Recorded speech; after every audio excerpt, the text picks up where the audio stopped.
Hi guys! Welcome to my new created channel, Dad's POV.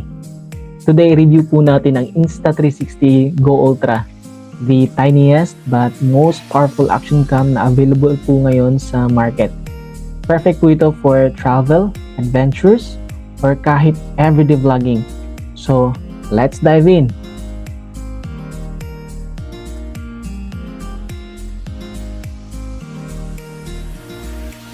Design and build.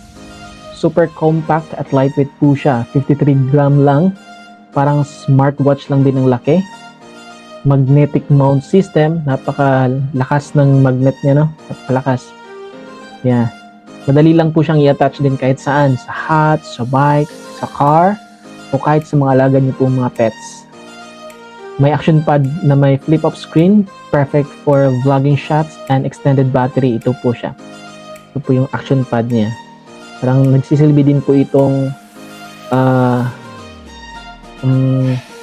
battery, extended battery ng camera. Ito po yung camera niya. Yan. Itong camera po ay waterproof. Kahit ibabad mo sa tubig ito. Pero ito, splash proof lang. Hindi siya pwede sa babad. Okay?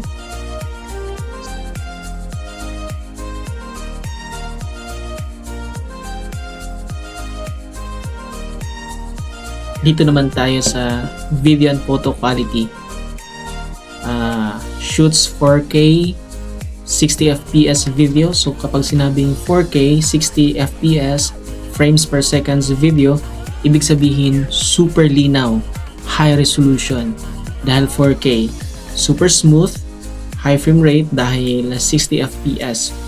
Perfect po ito para sa mga action shots, travel sports, o kahit cinematic vlogging. Kaya rin ang 50 megapixel photos, detailed at crisp kahit maliit lang po yung camera. Mas malaking sensor versus older models, kaya mas malinaw sa mga low light shots.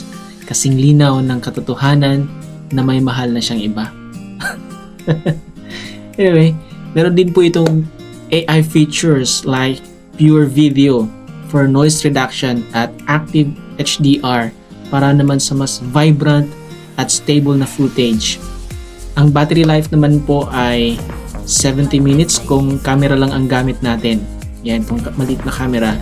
At umabot naman ng halos 200 minutes kapag naka-attach po siya sa action pad. Then may fast charging din po siya. 0 to 80% in around 12 minutes. Grabe. Ang bilis. Ang bilis. So dito naman po tayo sa storage and audio. Supported po ito ng micro SD up to 2 terabytes. So goodbye sa storage problems in the past models. Ang audio upgrade naman po ay 48 kHz, 32-bit AAC o advanced audio coding for recording for clearer sound. Compatible din po siya sa Insta360 Mic Air kung gusto po natin ng pro level audio quality. So now let's go with the pros and cons. Ultra compact at super lightweight.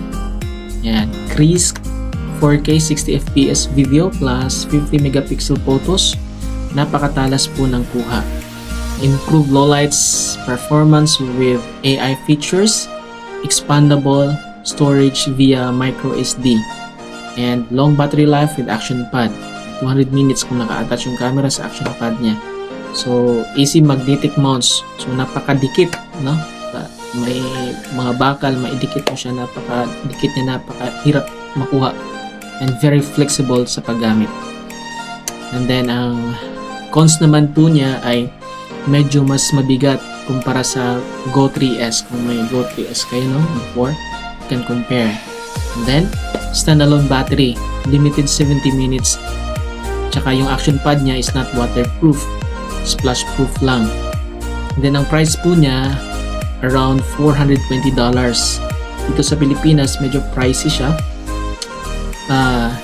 Specifically sa sa Festival Mall Muntinlupa kung saan ko na purchase yung akin. Mabot po siya around 26,000 pesos. kasama na po yung 128 micro SD memory card.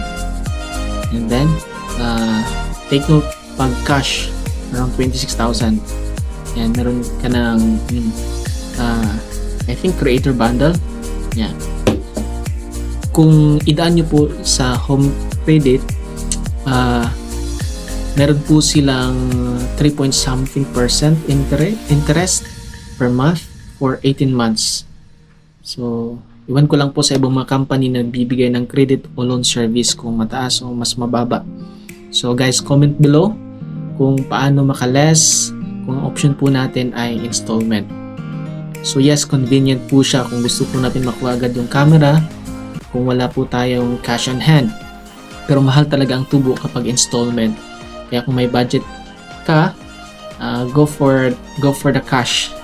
Pero kung installment naman ang only option mo, at least aware po tayo na in the long run, doble pa ang babayaran. So sa kabuuan, kung hanap po natin ay tiny action cam na madaling dalhin pero hindi nagko-compromise sa quality, Insta360 Go Ultra is a solid choice.